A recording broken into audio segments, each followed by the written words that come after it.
So, what happens when a modern, super high tech army has to fight an enemy that isn't even human? An enemy that's been around for millions of years and has its own, very effective arsenal. Well, today we're diving into the official U.S. Army Field Manual for Mountain Operations to see exactly how they prepare to fight the mountain itself. And why is this so important? Well, look at this number. 38%. That's the percentage of the world's landmass that is classified as mountains. Think about that for a second. That means there's a really good chance any soldier could end up fighting in one of the most dangerous environments on the planet. The Army absolutely has to be ready for it. You know, when we think about modern warfare, our minds immediately go to satellites, drones, cyber attacks, all that high-tech intelligence. It's so easy to just focus on the human enemy on the other side. But this manual makes it very, very clear that the most dangerous adversary is often something else entirely. That's right. It's the battlefield itself. The Army's doctrine shows that winning in the mountains isn't just about having more firepower. It's about survival. It's about adaptation, and it's about conquering the very ground that's trying to kill you. So, if you're going to go up against the mountain, you have to understand its weapons first. The manual really breaks down the mountain's arsenal into three main categories: the terrain, the weather, and the altitude itself. Now, this part is just fascinating. The Army visualizes the battlefield not as a flat map, but vertically in three distinct levels. Level 1 is the valley floor. That's where your heavy forces might be, but they're vulnerable. The real control comes from level 2, the ridges and slopes that overlook that valley. And the ultimate power position? That's level 3, the summit region. From up there, well-trained units can threaten everybody down below. It's not checkers, it's 3D chess. And this right here shows you what that vertical control actually means in a firefight. On flat ground, you've got what's called grazing fire, where bullets fly low and parallel to the ground. In the mountains, that's almost impossible. Instead, you get plunging fire, raining down from above. It completely changes the rules of combat because, well, when the enemy has the high ground, there's often literally nowhere to hide. The level of detail here is just incredible. The manual even gets into the specific types of rocks on a slope. A talus slope, which is covered in big boulders, might actually be a decent route up. But a scree slope, covered in all these small, loose rocks, it's a nightmare to climb, since everything gives way under your feet. But on the flip side, it can be a super fast way to get down. Every single feature of the terrain becomes a critical tactical choice. But you know, the mountain's most dangerous assault isn't on the equipment, it's on the human body. This section is all about that invisible war being fought inside every single soldier. Just the simple lack of oxygen at high altitude can trigger a whole cascade of illnesses that can take a soldier out of the fight without a single shot being fired. It starts with acute mountain sickness, or AMS, headaches, nausea. But it can quickly get worse, progressing to HAPE, which is fluid in the lungs, or HACE, which is swelling of the brain.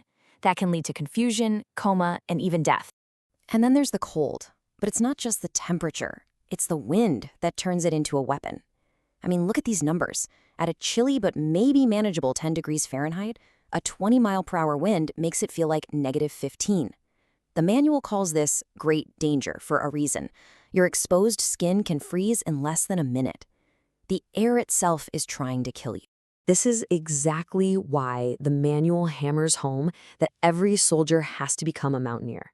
Simple things, stuff you don't even think about, require a massive amount of effort.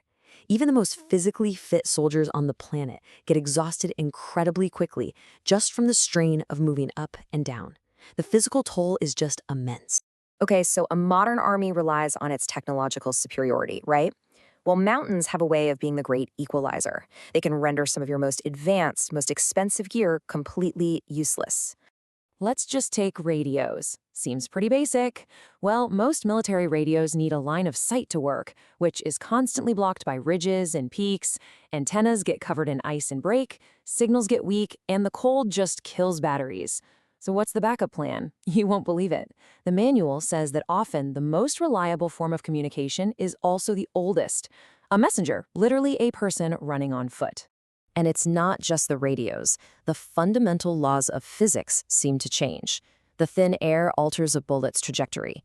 Your eyes start playing tricks on you, making it impossible to judge distance. Even something as simple as throwing a grenade uphill is a huge risk. It can literally just roll right back down at your feet. soldiers have to completely relearn how to fight. So, after all that, with everything stacked against you, how do you actually win? Well, the Army's playbook says the answer isn't some shiny new piece of tech. It's about endurance, adaptation, and having a fundamental respect for the mountain itself. The manual actually includes this incredibly dramatic order from World War I. And it's in there for a very good reason. It highlights the timeless, brutal, life-or-death importance of controlling the high ground, no matter what it takes. So that quote came from the Battle of Gallipoli. Lieutenant Colonel Kemal's forces were way outnumbered, but they understood the terrain. They raced to seize a key ridge before the Allied forces could get there. And that single move basically stopped the entire invasion in its tracks. It's a powerful history lesson. Victory doesn't always go to the bigger army. It goes to the one that masters the vertical battlefield. So how do you fight back when your own body is shutting down? The answer isn't a new piece of technology. It's patience.